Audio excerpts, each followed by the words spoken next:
Hello good morning everyone, welcome to my YouTube channel. आज 12 जुलाई 2020 है। आज की इस वीडियो में हम एजुकेशन और जॉब रिलेटेड न्यूज़ को कवर करने वाले हैं। तो आज की इस वीडियो में बेसिकली 69,000 वैकेंसीज, बीएड का entrance exam, JEE NEET, CTET exam dates और एलटी ग्रेड को लेकर न्यूज़ कवर की गई हैं। तो ये अपडेट्स आपसे एक भी मिस ना हो, इसलिए लास्ट तक वीडियो को जरूर देखें। तो आइए देख लेते हैं। 69,000 शिक्षक भर्ती की 69,000 शिक्षक भर्ती बहुत ही विवादों में घिरी हुई है। इसके संबंध में आज सूचना दी गई है। इसकी जो सुप्रीम कोर्ट में हियरिंग होने वाली थी कट ऑफ मुद्दे को लेकर, वो 14 जुलाई को होने वाली थी, लेकिन अब इसकी सुनवाई 15 जुलाई को नियत कर दी गई है। तो इसमें देख लेते हैं क्या दे रखा है। 69,000 शिक्षक भर्ती की राह जल्द होगी आसान। 1.5 साल से विवादों के भंवर में फंसी 69,000 शिक्षक भर्ती की राह जल्द आसान होगी। सुप्रीम कोर्ट इस मामले की सुनवाई 14 की जगह 15 जुलाई को करने जा रहा है। पिछले दिनों शीर्ष कोर्ट ने भर्ती से जुड़ी अन्य याचिकाओं की सुनवाई में जिस तरह से टिप्पणियां की हैं, उससे स्पष्ट है कि शीर्ष कोर्ट ने सुनवाई की तारीख भले ही लंबे अंतराल पर लगाई है, लेकिन फैसले में अधिक वक्त नहीं लगेगा। जिला आवंटन पा चुके अभ्यर्थी 1 माह से नियुक्ति पाने का इंतजार कर रहे हैं। बेसिक शिक्षा परिषद के प्राथमिक स्कूलों में 69,000 सहायक अध्यापक भर्ती से विवादों का अंत नहीं हो रहा। पहले यह भर्ती कट ऑफ अंक को लेकर हाईकोर्ट में लंबे समय तक लंबित रही।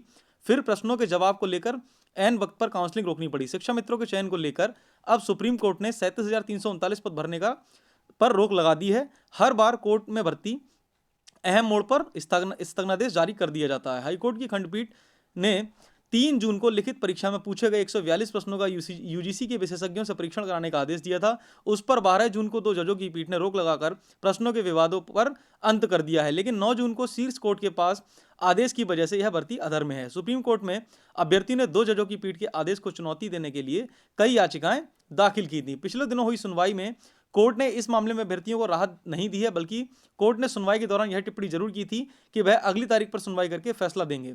बीच में मॉडिफिकेशन याचिका आदि पर सुनवाई नहीं होगी। ज्ञात हो कि प्रदेश सरकार ने हाईकोर्ट का 12 जून का आदेश आने के बाद शीर्ष कोर्ट में मॉडिफिकेशन याचिका दाखिल करके सुनवाई का अनुरोध किया गया था। सरकार का कहना था कि 9 जून का आदेश उसे बिना सुने किया गया है।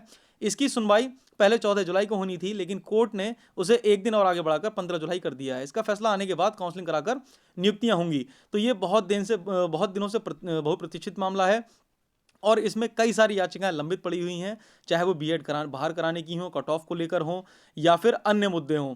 तो इसकी उम्मीद की जा रही है फाइनल हियरिंग 15 जुलाई को संभवतः हो सकती है, या मैक्सिमम 1 या 2 सुनवाई में मामला निस्तारित हो सकता है। तो उम्मीद यही की जा रही है कि सुप्रीम कोर्ट में जस्टिस यूयू ललित जी की बेंच में यह मामला है और आशा की जाती है कि जल्द से जल्द ये भर्ती पूरी हो, जिससे अभ्यर्थियों को मानसिक प्रताड़ना से राहत मिल सके। 69,000 शिक्षक भर्ती को लेकर उसमें जो भ्रष्टाचार हुआ था और जो नकल माफिया पकड़े गए थे, पेपर लीक हुआ था, उससे संबंधित न्यूज़ दे रखी है। तो देख लेते हैं आर्टिकल में क्या दिया है। नकल माफिया एसटीएफ को भी दे रहे मात, सुराग तक नहीं। 69,000 शिक्षक भर्ती परीक्षा पास कराने वाले गिरोह में शामिल नकल माफिया एसटीएफ को भी मात दे रहे हैं। मामले में फरार चल रहे चंद्रमा यादव समेत 4 आरोपी महीने भर बाद भी नहीं पकड़े जा सके हैं। शासन ने सोराव पुलिस से स्थानांतरित कर विवेचना पिछले महीने एसटीएफ को सौंपी थी। 69,000 शिक्षक भर्ती परीक्षा पास कराने वाले गिरोह का भंडाफोड़ 4 जून को हुआ था। सोराव पुलिस मामले में भीतर 11 आरोपियों को गिरफ्तार कर जेल भेजा था। इसमें सरगना केएल पटेल भी शामिल था। प्रकरण की गंभीरता को देखते हुए 9 जून को शासन से विवेचना एसटीएफ को स्थानांतरित कर दी, जिसके बाद टीटी पेपर लीक मामले के आरोपी चंद्रमा यादव को भी मामले में वांछित किया गया। मायापति दुबे, आलोक उर्फ धर्मेंद्र एवं दुर्गेश समेत 3 आरोपी पहले से फरार थे। एसटीएफ की टीम ने शहर में विभिन्न स्थानों के अलावा कौशाम्बी, प्रतापगढ़, भदोई में दबिश दी, लेकिन आरोपियों का अब तक कोई सुराग नहीं हासिल कर पाई है। मामले में एसटीएफ अफसरों का यह कहना था कि फरार आरोपियों के हर संभावित ठिकानों पर दबिश दी जा रही है। उन्हें गिरफ्तार करने के प्रयास लगातार जारी हैं। विवेचना प्रचलित है और वो भी तथ्य सामने आएंगे, उसके अनुसार आगे कार्रवाई की जाएगी। तो यह मामला जब से इंटरनेशनल मीडिया में हाईलाइट हुआ है, नेशनल मीडिया पर रोज इसके बारे में खबरें छप रही हैं और डेली कोई ना कोई केस इस पर आरोपित किए जा रहे हैं, तब से एसटीएफ बहुत ज़्यादा सक्रिय हो गई थी। और स्टार्टिंग में इसमें कुछ लोगों के नाम भी आए थे जिन्होंने ये नकल करवाई थी या पेपर लीक का प्रकरण करवाया था, लेकिन इसमें कुछ ज़्यादा सफलता एसटीएफ के हाथ नहीं लगी है। और इसमें अब छात्र और अभ्यर्थी इस बात की डिमांड कर रहे हैं कि इसमें सीबीआई जांच की जाए। और क्योंकि एसटीएफ का जो कार्य है वो संतोषजनक नहीं रहा है, अगर पुरानी भर्तियों की बात भी की जाए तो उसमें भी सिर्फ लीपापोती का काम हुआ है, इसके अतिरिक्त कुछ नहीं। और यहाँ तक बात की जा रही है चंद्रमा यादव हो, चाहे मायापति दुबे हो या आलोक और धर्मेंद्र, कोई भी हो, ये सिर्फ वो सरगना है जिन्होंने नकल करवाई है। लेकिन अभी तक इसमें ये इस बात का क्लियरिफिकेशन नहीं हो पाया है कि इसमें कितने स्टूडेंट्स ने मिलीभगत की है और कितने स्टूडेंट्स को इसमें फ़ायदा पहुंचाया गया है। तो ये देखने वाली बात है एसटीएफ की रिपोर्ट या एसटीएफ की जांच में ये मामला कब तक सामने आ पाता है। न्यूज़ है इलाहाबाद विश्वविद्यालय को लेकर। इलाहाबाद विश्वविद्यालय में एक पिछड़ा वर्ग आयोग में एक मामला फंस चुका है, जो कि उसके प्रवेश शुल्क को लेकर है और यहाँ पर उसे तलब किया गया है। तो देख लेते हैं क्या न्यूज़ है। यहाँ मेंशन किया हुआ है, इलाहाबाद केंद्रीय विश्वविद्यालय और संगठक महाविद्यालयों में नए सत्र में अन्य पिछड़ा वर्ग के अभ्यर्थियों को आवेदन शुल्क में छूट की मांग के मामले में राष्ट्रीय पिछड़ा वर्ग आयोग ने दूसरी बार नोटिस जारी किया। आयोग ने कार्यवाहक कुलपति प्रोफेसर आर तिवारी से 10 दिन के भीतर जवाब तलब किया है। दरअसल इलाहाबाद विश्वविद्यालय के पूर्व छात्र राघवेंद्र यादव ने आयोग को 23 जून को पत्र लिखा, जिसमें बताया है कि केंद्र सरकार ने यह प्रावधान बनाया है कि ओबीसी वर्ग के छात्र छात्राओं को आवेदन शुल्क में छूट प्रदान की जाए। आरोप लगाया कि इलाहाबाद विश्वविद्यालय प्रशासन आवेदन प्रक्रिया में इस नियम को लागू नहीं कर रहा है। शैक्षिक सत्र 2019-20 में तत्कालीन प्रवेश प्रकोष्ठ के निदेशक प्रोफेसर मनमोहन कृष्ण को पत्र भेजकर मांग की गई थी। 5 जून को प्रवेश प्रकोष्ठ के वर्तमान निदेशक प्रोफेसर प्रशांत अग्रवाल के अलावा इलाहाबाद विश्वविद्यालय के कार्यवाहक कुलपति प्रोफेसर आर तिवारी और रजिस्ट्रार प्रोफेसर NK शुक्ल को पत्र लिखकर फिर से मांग उठाई। आरोप है इलाहाबाद विश्वविद्यालय प्रशासन मामले को गंभीरता से नहीं ले रहा है। जवाब न मिलने पर आयोग के संयुक्त निदेशक प्रशासन डॉक्टर मधुमाला चट्टोपाध्याय ने नोटिस जारी किया। तो ये पूरा मैटर है ओबीसी कैंडिडेट्स को लेकर, जो जिनका आरोप है कि उन्हें जो प्रवेश शुल्क है उसमें छूट नहीं दी जा रही है। यहाँ पर स्पष्टीकरण भी है रजिस्ट्रार प्रोफेसर NK शुक्ल का। ये कह रहे हैं, राष्ट्रीय पिछड़ा वर्ग आयोग की तरफ से हफ्ते भर पहले इलाहाबाद प्रशासन को एक पत्र मिला था। पत्र में ओबीसी वर्ग के अभ्यर्थियों के आवेदन शुल्क में छूट पर जवाब मांगा गया था। इलाहाबाद विश्वविद्यालय प्रशासन ने उसका जवाब तैयार कर भेज दिया है। तो ये बात हो गई इलाहाबाद विश्वविद्यालय के प्रवेश शुल्क को लेकर जो विवाद खड़ा हो गया है के एस्पायरेंट्स के लिए, जो कि एक अच्छी खबर है। यहां दे रखा है, नगर निगमों में बीटेक छात्रों को इंटर्नशिप का मौका दिया जाएगा। केंद्र सरकार के the urban learning internship programme TULIP में यूपी के 10 नगर निगमों में बीटेक या इसके समकक्ष छात्रों को इंटर्नशिप पर रखा जाएगा। इस योजना में उन्हें 8 सप्ताह से लेकर 1 साल तक स्मार्ट सिटी परियोजनाओं में काम करने का मौका मिलेगा। इस दौरान उन्हें नगर निगम स्मार्ट सिटी के बजट से 5,000 से लेकर 10,000 रुपए तक का मानदेय देने पर नगर निगम विचार कर सकते हैं। और ये जो व्यवस्था लागू की गई है, ये है वाराणसी, अलीगढ़ व आगरा में पहले रखे जाएंगे। प्रदेश के 10 नगर निगमों में सबसे पहले वाराणसी, अलीगढ़ और आगरा में इंटर्नशिप पर युवाओं को रखा जाएगा। इन तीनों नगर निगमों में 8-8 पदों पर छात्रों को रखने की सहमति दी जा चुकी है। और ये जो नगर हैं ये दे रखे हैं, आगरा, कानपुर, लखनऊ, वाराणसी, प्रयागराज, अलीगढ़, मुरादाबाद, सहारनपुर, झांसी व अलीगढ़। तो यहाँ पर इंटर्नशिप का अच्छा मौका है कोरोना के समय में चलते हुए, जहाँ पर हजारों कैंडिडेट्स की नौकरी छूट गई है। ऐसे में यदि ऐसी व्यवस्था लागू हो जाती है तो अभ्यर्थियों के लिए काफ़ी राहत की बात होगी।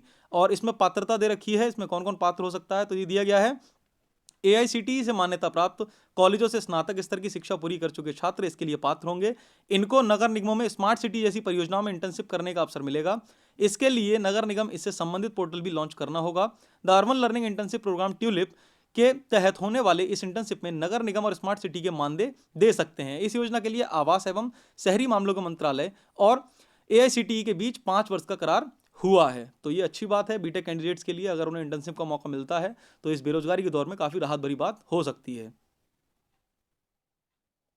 एंट्रेंस एग्जाम को लेकर यहाँ पर दे रखा है, बीएड एंट्रेंस के लिए परीक्षा केंद्रों पर पेच फंस चुका है। देख लेते हैं क्या मैटर है। बीएड की संयुक्त प्रवेश परीक्षा के लिए प्रदेश के 73 जिलों में 1100 के करीब परीक्षा केंद्र बनाए गए हैं। इसमें 4,31,000 छात्र छात्राओं को परीक्षा देनी है। कोविड-19 मानकों के हिसाब से अभ्यर्थियों का समायोजन इन केंद्रों पर नहीं हो पा रहा है। ऐसे में विश्वविद्यालय ने शासन से परीक्षा केंद्रों की व्यवस्था कराए जाने की मांग की है।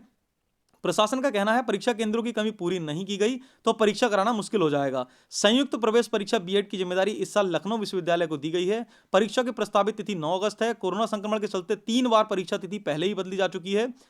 परीक्षा के लिए राजकीय व एडेड स्कूलों को ही परीक्षा केंद्र बनाया जाना है। विश्वविद्यालय प्रशासन के अनुसार अभ्यर्थियों की संख्या अधिक है जबकि परीक्षा केंद्र कम है। ऐसे में कोविड-19 के मानकों पर परीक्षा कराना संभव नहीं हो पाएगा। रजिस्ट्रार डॉक्टर विनोद सिंह के अनुसार नए सिरे से परीक्षा केंद्रों की सूची मांगी गई है। इसमें 950 कॉलेजों की सूची मिल चुकी है। बीएड परीक्षा समन्वयक प्रोफेसर अमिता वाजपेयी का कहना है कि पर्याप्त परीक्षा केंद्रों के बिना परीक्षा कराना संभव नहीं होगा। शासन को परीक्षा केंद्र बढ़ाने को पत्र लिखा जाएगा। तो यहाँ पर परीक्षा केंद्रों को लेकर काफ़ी दिक्कतें देखने को मिल रही हैं।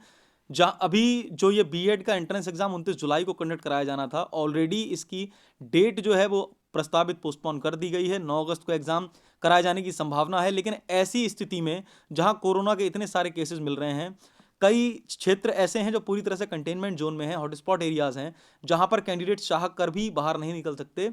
ऐसी सिचुएशन में 9 अगस्त को परीक्षा कराया जाना मुझे नहीं लगता कि इतनी आसानी से संभव हो पाएगा। और जो उत्तर प्रदेश के माननीय उप मुख्यमंत्री दिनेश शर्मा जी हैं, उन्होंने पहले ही एक प्रस्ताव पारित कर चुके हैं कि प्राइवेट कॉलेजेस को सेंटर नहीं बनाया जाएगा। ऐसी स्थिति में गवर्नमेंट और एडेड कॉलेजेस को सिर्फ सेंटर बनाए जाने पर सेंटर्स की कमी हो जाएगी और स्टूडेंट्स अधिक संख्या में होने के कारण, जहां पर सोशल डिस्टेंसिंग का मानक पहले से तय किया जा चुका है, ऐसे में स्थिति दिक्कत होने वाली है। और साथ ही देखना होगा कि 9 तारीख को यह परीक्षा आयोजित हो पाती है या नहीं। बीएड के बाद अब बात कर लेते हैं जेई नीट सीटेट और एसएससी की परीक्षाओं के बारे में। जहां तक पूरे अगर भारत की बात की जाए तो लगभग सभी विश्वविद्यालयों ने एंट्रेंस एग्जाम और अदर कॉम्पिटिटिव एग्जाम को पोस्टपोन कर दिया है, क्योंकि कोरोना के चलते इतनी महामारी फैली हुई है कि सेंटर्स नहीं बन पा रहे हैं, स्टूडेंट्स घर से बाहर नहीं निकल पा रहे हैं, यातायात के साधनों में दिक्कत आ रही है। तो यहां पर दे रखा है अगस्त से प्रस्तावित परीक्षाओं पर संकट। और देख लेते हैं कौन कौन सी परीक्षाएं इससे प्रभावित हो रही हैं। कोरोना संक्रमण के प्रसार में आई तेजी से जेई मेंस, नीट, सीटीईटी परीक्षाएं स्थगित किए जाने के बाद अब 17 अगस्त से प्रस्तावित एसएससी की परीक्षाओं पर भी संकट दिखाई पड़ रहा है। एसएससी की ओर से मार्च, अप्रैल, मई, जून महीने की परीक्षाएं स्थगित करने के बाद आयोग ने परीक्षा की नई तिथि 17 अगस्त से तय की थी। संशोधित तिथि जारी करते समय यह स्पष्ट किया गया था कि सीबीएसई जेई मेंस, नीट परीक्षाओं को देखने के बाद हम अपनी रणनीति तय करेंगे। एसएससी की अगस्त में होने वाली परीक्षाओं के संबंध में मध्य क्षेत्र के निदेशक राहुल सचान का कहना है कि सीबीएसई फिर सीटेट, जेई मेंस, नीट की परीक्षाएं टल जाने के बाद अब आयोग गृह मंत्रालय के दिशा निर्देशों का पालन करते हुए अपनी परीक्षाएं संचालित करने के बारे में निर्णय लेगा। उनका कहना है हमें परीक्षा तैयारी के लिए 1 महीने का समय चाहिए, आयोग परिस्थितियों का अध्ययन करने के बाद ही निर्णय लेगा। तो ये बिल्कुल ठीक बात है। अगस्त में ये प्रतियोगिता परीक्षाएं कराने का औचित्य बिल्कुल नहीं रह जाता है, क्योंकि जहां पर प्रदेश में लॉकडाउन भी लागू हो रहा है और ये लॉकडाउन एक्सटेंड भी किया जा सकता है। माननीय योगी जी ने इस बात को कहा है।